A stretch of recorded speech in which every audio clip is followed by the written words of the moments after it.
Parliament ఎన్నికలలో BJP పార్టీని ఓడించి భారత రాజ్యాంగంలో రిజర్వేషన్లను కాపాడుకుంటామని నిరుద్యోగ జేఏసీ చైర్మన్ కోటూరి మానవతరాయ్ పిలుపునిచ్చారు. గురువారం ఉదయం హనుమకొండ ప్రెస్ క్లబ్లో జరిగిన తెలంగాణ నిరుద్యోగ JAC, KU JAC, OU JAC సంయుక్తంగా జరిగిన విలేకరుల సమావేశంలో ఆయన మాట్లాడుతూ ఏడాదికి 2 కోట్ల ఉద్యోగాలు భర్తీ చేస్తానని, భర్తీ చేయకుండా నిరుద్యోగులను మోసం చేసిన మోడీ బీజేపీలను ఓడించి తీరుతామని హెచ్చరించారు.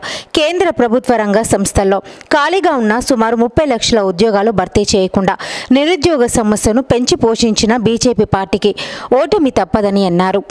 రేపు జరగబోయే పార్లమెంట్ ఎన్నికల్లో ఈ పార్లమెంట్లో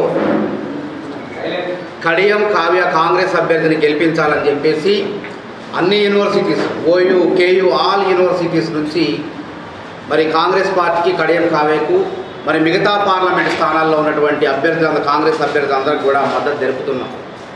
ఈసారి కాంగ్రెస్ పార్టీ అధికారంలో రాకపోతే భారత రాజ్యాంగం పెను ప్రమాదంలో పడిపోయే ప్రమాదం ఉంది. తద్వారా అందులో రిజర్వేషన్ అట్టడుగు వర్గాలు, ఎస్సీ, ఎస్టీ, బీసీ, మైనారిటీ ఎవరైతే కాంగ్రెస్ పార్టీ మరి చేసినటువంటి సామాజిక న్యాయం మూలంగా లబ్ధి పొందుతున్నారో ఆ వర్గాలందరూ కూడా నష్టపోయే ప్రమాదం ఉందని తెలియజేస్తున్నాం.